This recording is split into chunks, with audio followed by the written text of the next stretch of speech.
Welcome to the VCU-ACE Autism 101 Parenting Series. The topic for this Autism 101 parenting presentation is communication. In this presentation, we will discuss the role families have in helping children with ASD communicate, strategies to support and encourage communication, and tips for successfully supporting communication at home and in the community. Human beings communicate from the minute we wake up until the minute we go to bed each night. Our days are filled with communication. This is why families are the best people to support a child's communication. While schools and speech therapists are able to guide and support a child for several hours each day, families have so many more opportunities to explore communication in a wide variety of environments and situations. In order to generalize your child's communication skills from classroom to all of life, it will be important for families to recognize their importance in teaching communication skills. Young children with ASD need families to support their ability to communicate basic wants and needs, and their ability to communicate their innermost thoughts and ideas. Families, please know that what you do to support your child's communication matters and is so critical for success. However, we know that you don't have 24 hours a day to spend on teaching your child communication skills. We know you are busy. We know that you still have to go to work, care for other children, take care of your own needs, and, well, live a full life. So rather than spend every second of the day working on communication, we want you to think about this in a more structured way.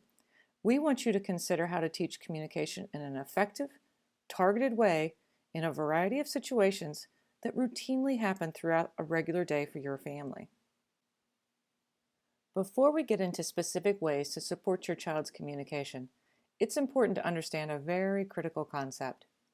If a child cannot communicate with words in some way, they will use behavior as a means of communication.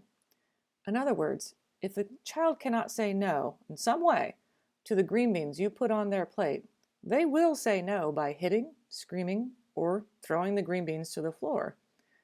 If a child cannot communicate, "I don't like this," in some way, they will communicate it by hitting, running away, or maybe even biting.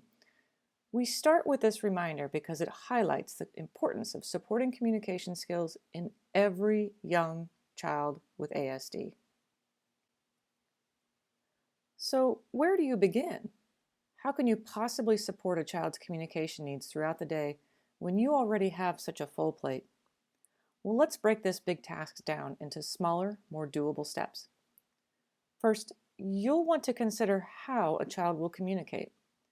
If a child cannot use verbal speech, consider how the child will respond or request, including whether a child might need to use augmentative and alternative communication, or AAC.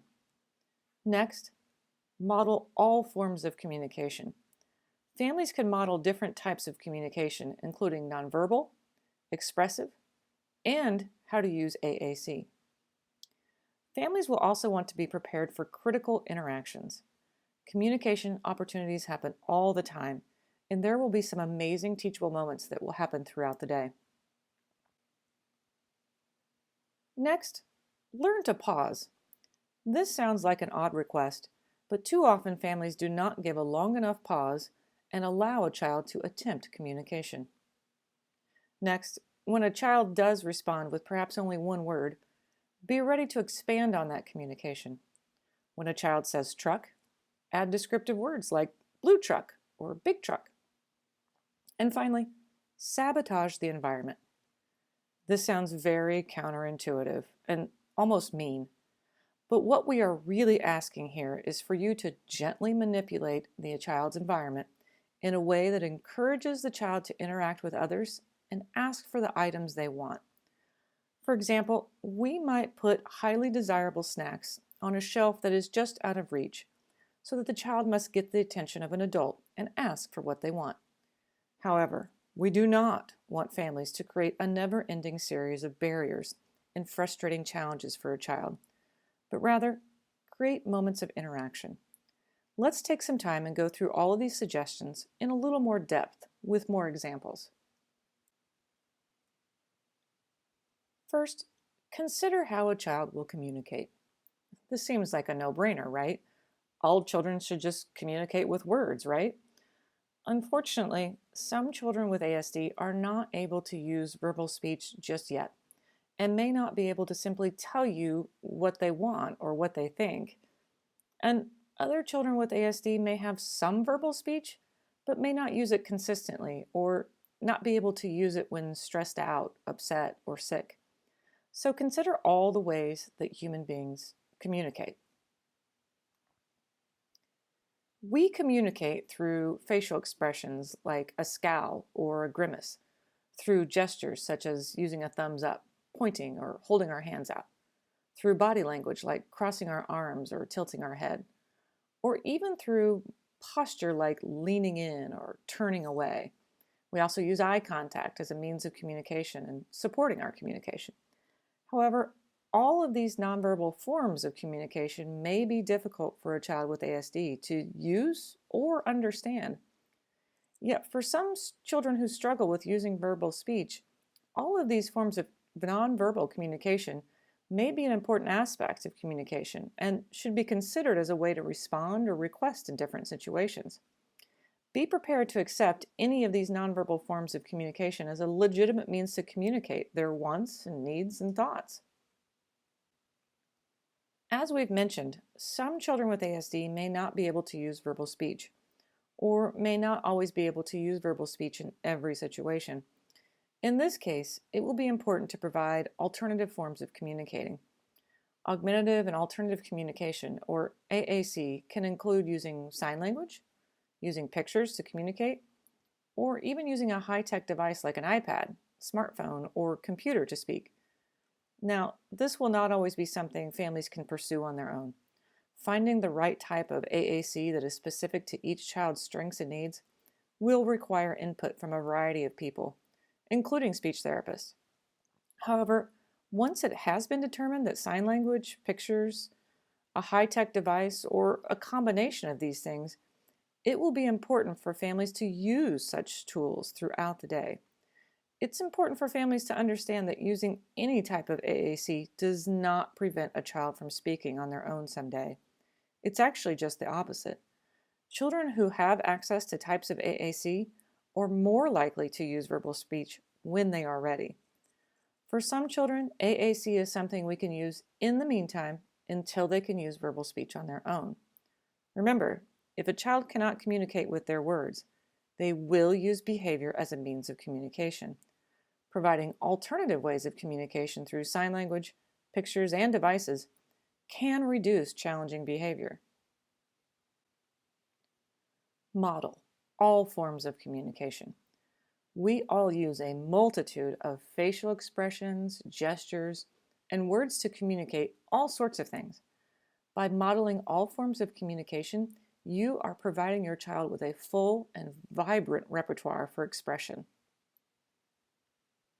This means we want families to model facial expressions, body language, gestures, and we want families to model using verbal speech, sign language, pictures, and high-tech devices. If there is a situation that calls for a shocked face, perhaps using an exaggerated shocked face to help highlight this type of expression is something you can do. If there is a situation where you can model gesturing to an item that your child wants, like their favorite crackers, point to the cracker box and use phrases such as, "I want crackers." Or if your child uses sign language, model the gesture by pointing, then use verbal speech while signing, "I want crackers."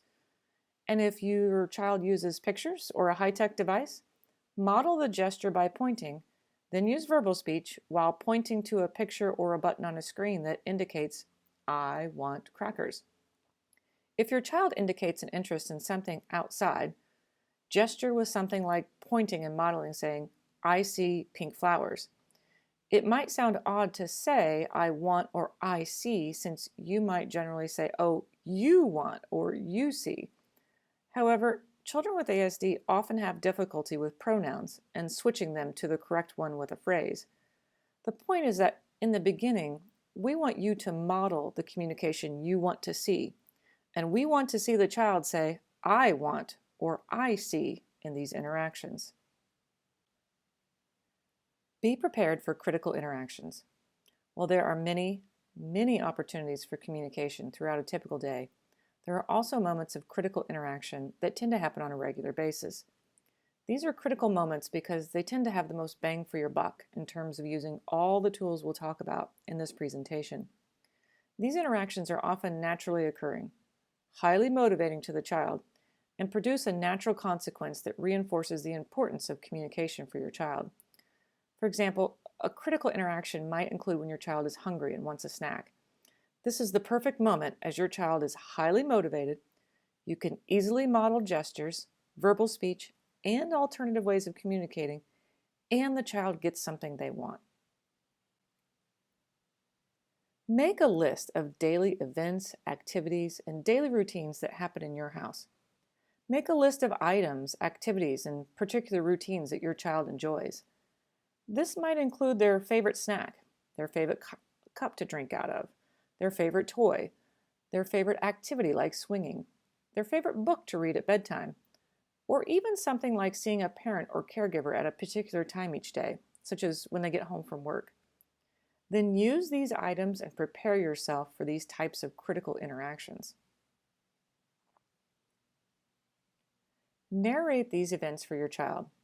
For example, you can start with going outside to do a favorite activity like swinging. You can narrate what you are doing as you get ready to go outside. This might include saying things like, first we are going to put our shoes on. Are these your red shoes? Okay, your shoes are on. Now we can open the door. Are you ready to swing now? Okay, up you go into the swing. Here we go. I'm going to give you a big push. It's important to note that each child is different. Some children can get overwhelmed by too much language, and you might want to keep things very simple. You could simply say, shoes first, red shoes, open the door, swing now, big push. Provide choices during these activities and events that you've listed. Think about snack, for example. Your child may not be able to tell you that they aren't sure if they want milk or juice, or might not even be able to come up with the idea to choose between these two items. Help broaden your child's vocabulary, empower them to make decisions for themselves, and encourage them to keep communicating to get the things they want. A great example of this might be providing a choice between two favored books at bedtime. If your child has two or more books they enjoy, hold two books up and say, do you want the bear book or the truck book? Or if you need to keep it simple, just simply say bear or truck. Remember to model what you want to see and point to each one as you say it. Learn to pause after modeling communication or asking a question. Too often, families are in a hurry, or the pace of conversation is just really a very quick back and forth. Children with ASD need time to process what you said, though, and they need time to figure out what to say and how to say it. Children who use AAC also need a little extra time to sign, find a picture, or press the right button. Slow the pace of conversation down during these critical moments. Expand on a child's communication attempts. Let's say you have given your child the choice between the bear book and the truck book. If your child points to the bear book, of course, you can model the entire phrase and say, I want the bear book. If your child simply says bear, you can expand on that to model the entire phrase, I want the bear book. If your child is playing with a toy and says truck, you can expand on that communication to say, the truck goes vroom vroom. Gently sabotage the environment. Remember, this doesn't mean putting up barriers and challenges for every part of your child's day. That would be an incredibly frustrating way to live. What it does mean is to capitalize on certain events that you know might create an interaction and an opportunity for your child to request or make a choice. This might mean storing some toys just out of reach. If you and your child clean up toys every night and you store these up on a shelf, then when your child gets up in the morning and is ready to play, they'll need you to help them. This is a perfect time to model communication and provide an opportunity for the child to communicate their choice. Plus, they are naturally rewarded with the item they wanted, and it helps strengthen or reinforce the communication they just used. You can also withhold certain items or toys that a child might need during an activity. An example of this might include a particular train track or puzzle piece that a child needs during play. Now, keep in mind, you aren't playing keep away here. You might have the item in your hand or hidden under your leg while you model, I need the track, or I need the puzzle piece. Provide the hidden item immediately. If your child is able to say track or puzzle, you can simply expand on that to say, I need track or I need puzzle as you hand the item over. Create a scenario where your child must request something or you can model requesting. This can happen during everyday routines like brushing teeth and putting on shoes. Perhaps the toothbrush is in the medicine cabinet, and you can prompt the child to say, I need toothbrush, as you point to the cabinet. Open the cabinet, and then give the child the toothbrush. Other children might be at the sink and say, brush, and you can expand on that to say, I need toothbrush, as you give the item. So what are some tips that might help families be successful in supporting their child's communication? Let's go over a few that might help. Use motivation to your advantage. Remember, when your child is hungry for a snack, they might be more motivated to communicate, I want crackers. If your child wants to go outside and swing, they might be more motivated to say, I need shoes. Of course, we don't want to create a situation where we wait and wait until a child is really hungry or desperate to go outside. Starving and desperate does not match well with, I'm ready to practice communicating. At that point, a child will revert to using behavior like crying or running away. There is a golden moment, though, when we can catch it at just the right time. You won't be able to catch this every single moment, and that's okay. Prompt the child to communicate. Once you ask a child which bedtime book they would like to read, as you point to each one, you will then pause and wait. If your child doesn't communicate a choice, you can silently prompt with a point to each book. If your child doesn't communicate a choice, you can use a verbal prompt like bear or truck. If your child still doesn't communicate a choice, you can also try a physical prompt like holding their hand and pointing to each book. Your child may still not communicate a choice, and that's okay, but you can continue to model the communication you want to see. Reinforce communication attempts. Reinforcement simply means to make something stronger. And when we reinforce a child's communication attempts, we increase the likelihood that the child will do that again. Reinforcement is not bribery. It is planned ahead of time. Some reinforcement, though, will actually be naturally occurring because when a child requests a snack, they get the snack and will eat something they enjoy. Some reinforcement might need to be added, though, and this might include something like praise, extra hugs, a high five, or something else that the child really enjoys. And that is something we plan for in advance. Be consistent in your efforts. Consistency is the key for children with ASD. They thrive in routine environments and do well when they know what to expect. If family members are consistently using these techniques, the child will have a better opportunity to learn vital communication skills. Looking for more information on improving your child's communication?